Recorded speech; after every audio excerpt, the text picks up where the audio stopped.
कासलवेनिया Nocturne ये एक dark fantasy adult anime series है जो नेटफ्लिक्स पर रिलीज हुई। और मैं आप लोगों को यह भी बता दूं कि ये सीरीज एक स्पिन ऑफ सीरीज है, एक मास्टरपीस एनिमे सीरीज कासलवेनिया का। लेकिन अगर आपने किसी भी वजह से कासलवेनिया सीरीज नहीं देखी है तो कोई बात नहीं, आप इस स्पिन ऑफ सीरीज को डायरेक्ट देख सकते हैं। आपको इस सीरीज की कहानी समझ में आ जाएगी। और मैं आपको यह भी बता दूं कि इस सीरीज की आपको टोटल 8 एपिसोड्स देखने को मिलेंगी और हर एपिसोड ही 20 से 30 मिनट के बीच की है। और इस सीरीज को नेटफ्लिक्स पर हिंदी लैंग्वेज में भी रिलीज किया गया है। और अब फाइनली मैं ये सीरीज कंप्लीट देख चुका हूं और अब मैं आप लोगों से अपने इस रिव्यू के जरिए मेरा इस सीरीज को देखकर जो भी एक अच्छा या बुरा एक्सपीरियंस रहा है वो शेयर कर रहा हूं। तो चलिए बिना कोई टाइम वेस्ट करे बात कर लेते हैं कि मेरा इस सीरीज को देखकर एक्सपीरियंस कैसा रहा। तो पहले तो मैं आप लोगों को इस सीरीज की कहानी के बारे में थोड़ा बहुत बता देता हूं। आप इस सीरीज में देखेंगे कि फ्रेंच रेवोल्यूशन का दौर है और रिक्टर बेलमार्ट, जो बेलमार्ट वेम्पायर हंटर फैमिली का एक मेंबर है, वो टीम अप करता है कुछ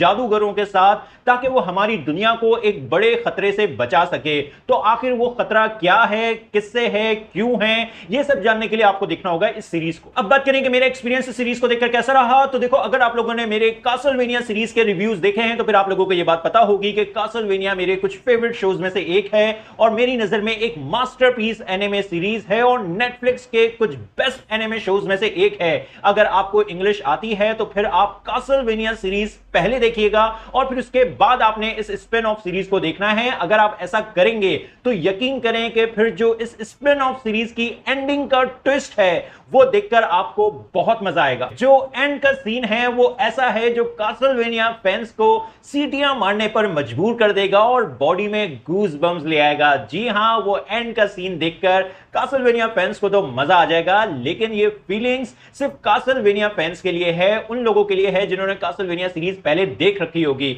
अगर आपने कासलवेनिया सीरीज पहले नहीं देखी है क्योंकि वो हिंदी में अवेलेबल नहीं है तो कोई बात नहीं, आप डायरेक्ट इस सीरीज को देख सकते हैं। आपको कहानी आराम से समझ में आ जाएगी, कैरेक्टर्स की भी आपको समझ में आ जाएगी। बस जो एंड का ट्विस्ट है वो आपको वो फीलिंग नहीं देगा जो कासलवेनिया फैंस को आने वाली है। अब बात करें कि मुझे ये स्पिन ऑफ सीरीज कैसी लगी, तो सच कहूं तो मजा आ गया देखकर। एक बार फिर कासलवेनिया की डार्क फैंटेसी दुनिया में वापस जाकर मजा आ गया। और जिस खूबसूरती से इस बार फ्रेंच रेवोल्यूशन की सेटिंग्स का यूज कर कहानी को बिल्ड किया गया है वो देखकर वाकई अच्छा लगा। और कहानी स्टार्ट से लेके एंड तक कंटिन्यूअसली एंगेजिंग है और हर गुजरती एपिसोड के साथ मजेदार होती चली जाती है। खास तौर पर जो आखिर की 2-3 एपिसोड्स हैं वो बहुत मजे की हैं। और इस सीरीज में भी आपको मल्टीपल विलन कैरेक्टर्स देखने को मिलेंगे और मल्टीपल हीरोज भी देखने को मिलेंगे जो आपको बुराई के खिलाफ लड़ते हुए नजर आएंगे। तो जो हमारे हीरोज हैं, जो उनकी जर्नी है, जो उनके कैरेक्टर आर्क्स हैं, उसमें आप जैसे जैसे ये शो प्रोग्रेस करता चला जाएगा उतना ही इमोशनली इन्वेस्ट होते चले जाएंगे। एटलीस्ट सीजन के एंड तक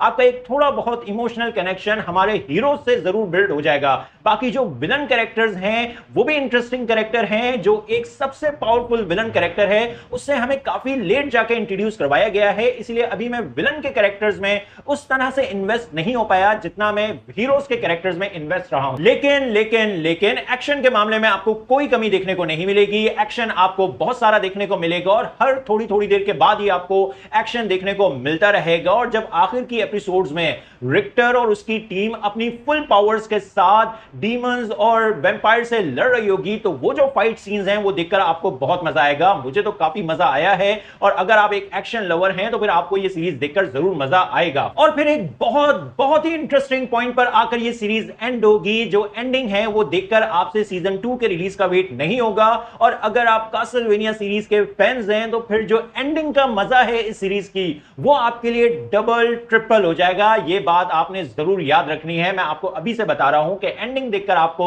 मजा आने वाला है, खास तौर पर उनको जो कासलवेनिया सीरीज के फैंस हैं। बाकी सीरीज की जो एनिमेशन है, जो म्यूजिक है, जो ओवरऑल प्रोडक्शन वर्क है सीरीज का, वो सब कुछ तो बहुत आला है ही। इन शॉर्ट मेरी नजर में सीजन 1 एक ग्रेट स्टार्ट है इस सीरीज का। मैं जरूर चाहूंगा इस सीरीज के सीजन 2 को भी देखना, इसलिए मैं तो इस सीरीज के सीजन 1 को रेट करूंगा 9 आउट ऑफ 10 और आप लोगों को हाईली रिकमेंड करूंगा कि अगर आप लोगों को डार्क फैंटेसी शोज देखना पसंद आते हैं तो फिर ये सीरीज आप लोग जरूर देखें, बहुत एंजॉय करेंगे। तो आप लोगों को ये सीरीज कैसी लगी अपने ओपिनियन कमेंट बॉक्स में जरूर दें। मेरी वीडियो पसंद आई तो लाइक करें और चैनल को सब्सक्राइब करना मत भूलें। फिर मिलते हैं किसी और वीडियो में। शुक्रिया।